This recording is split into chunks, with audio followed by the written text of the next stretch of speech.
Assalamu alaikum, Andrew. Assalamu alaikum. I'm happy to see you again in Tashkent.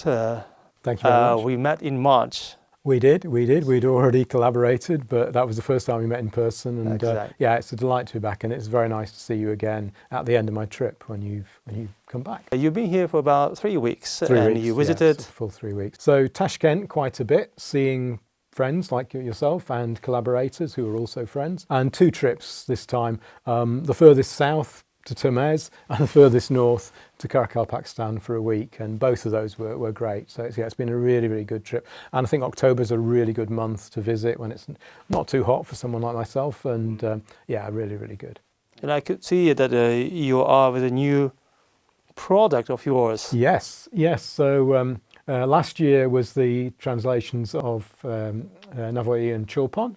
And of course, Chulpan I did with you. This year it's Nodira and Uvaysiy. So after doing the guys, it was good to do some women poets, and Nodira and Uvaysiy are great. I think they translate really well. I think they've got a really strong voice, each of them, that really comes across well. I think it's really interesting for an English audience.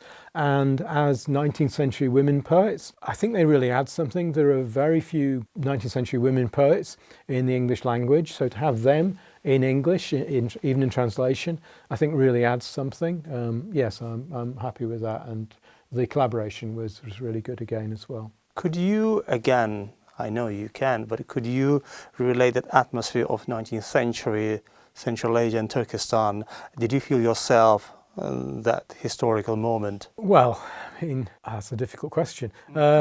I mean, you kind of do your best. You do your best because on the one hand, you don't want the translations to sound old-fashioned. Correct. But you also don't want them to sound too modern. So it's finding that balance. But the whole kind of story is really interesting. But also their story kind of goes against what you might think of, Central Asian women in the 19th century. Uvaysiy, got a very good sense of humour, quite outspoken. Nodira, very strong. So to a certain extent, they are kind of breaking stereotypes as well. I think that's the best answer I can give you for that. Right. I think. So could you find any coincidence with the European period when we had the suffrage and the movement of women here? Well, they'd be way before that. I'm talking about that transition. I think that, there's a new project that we'll maybe talk about in a little bit that Good. I think you may start now. I think feeds into that. I think with Nodira and Uvaysiy, because they are the first half of the 19th century, they are definitely before that. And that's kind of why they're surprising as well. So 2 new projects. One of them, which is the reason I went to Karakalpakstan, is translating 3 Karakalpak poets with a Karakalpak friend. And that's really exciting. I think they are going to translate really well. It's 2 19th century poets, Aidakhon and a contemporary poet, Ibrahim Yusupov. Doing the contemporary poet I think is really important, because otherwise people don't know Karakalpak poetry, including me. So if you just translate 2 19th century poets, then it's seen as a literature of the past.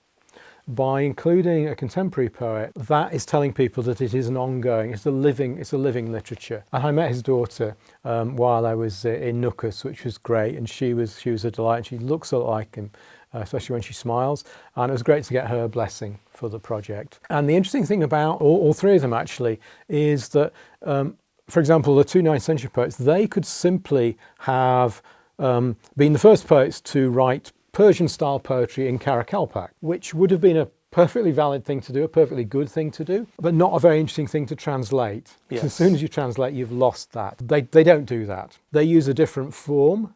The form is based on folk poetry, with in Geniaz's case, bringing in elements of the Turkic Persian tradition, and it's very important for them to tell the story of the Karakalpak people's history, struggle, and identity. And I think that makes them interesting to translate, and hopefully for people to read. So that's kind of them. The other one is starting with Nodira and Uvaysiy. That then leads on to more 19th century women poets in the Fergana Valley, because there was a whole network of them, and you need to do Nodira and Uvaysiy first of all to just introduce them, because they kind of really inspired a lot and motivated and really set things in motion, I think, in lots of ways. So then there are two more that we're doing, who more the second half of the 19th century, and that's Dilshad, or Dilshoda, I think she's known in Uzbekistan, and Ambarutin. They both have really, really strong stories that just really kind of beg to be told. And they actually asked for their stories to be told. You know, in their writing, they very much want people to read about their history. And if it wasn't people at the time, they want future readers to read their story. So to be able to fulfill that request of theirs for an English-speaking audience is really, really good. Dilshad, she lived from 1800 to 1905, Yes. so a long, long life. Ambarutin till 1915.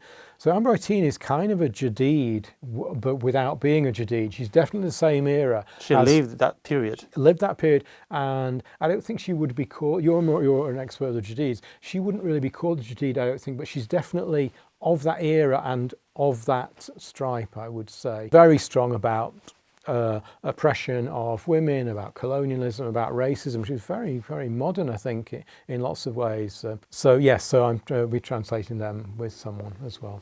Good, very good, and all the best. Thank you.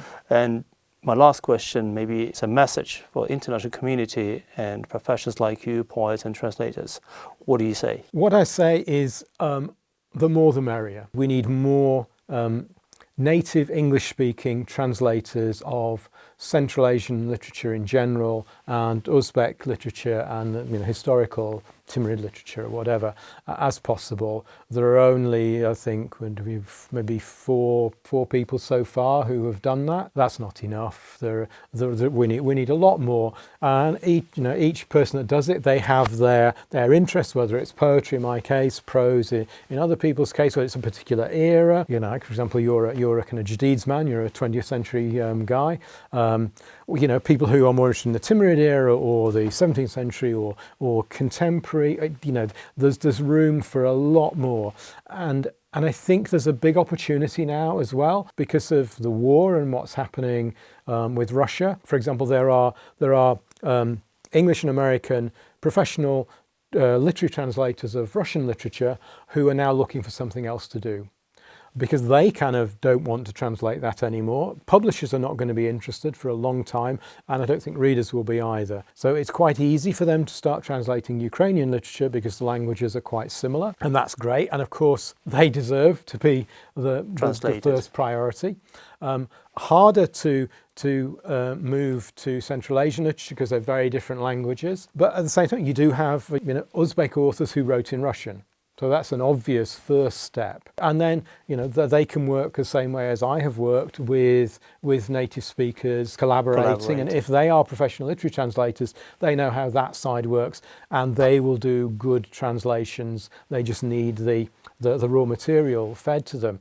So I think it's a real moment when that is possible, and it should have happened before. There's no reason why Russia dominated up until now, but it's a real good moment for a lot more literature from Eastern Europe and Central Asia to come out to an English-speaking audience and to other audiences, to German, French-speaking audiences as well, I think. And I hope that they will find this area interesting. I hope so, because for me, it was only kind of 2019 when I got interested in Uzbekistan, which kind of I can't really believe now. And it just is such a rich part of the world, and it's not called Central Asia for nothing. It really is at the centre of so much. And as I was saying about, Termez, you've got Greek history, you've got Buddhist history, you've got all the Zoroastrian history, all sorts of things right up, a huge amount of Persian history. Uncharted territory. Yeah. For all.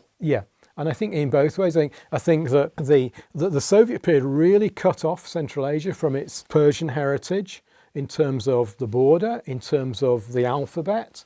And I think that I really hope that will be reconnected. And then that authors, for example, like Nodira, her Persian poems from what we translated are really, really strong. So they deserve to be published untranslated in Persian. Wow. For a Persian audience to read. And you're right. And there's a big Persian diaspora since the Iranian Revolution 1979. In the US, all over, there's a big Persian diaspora who I'm sure would enjoy her work. And so that's just a simple thing to do, is just to publish Nodira's Persian poets in Persian for that international audience. And yeah, just to connect up the authors with the Persianate tradition, with other traditions, and then translate them into English, into Turkish, into, you know, all those languages. Thank you very much for your productive, colourful interview, and I hope to see you with more projects here in the studio, and we will continue our talks. Yes, till next time. Till next time. Thank you very much. Thank you.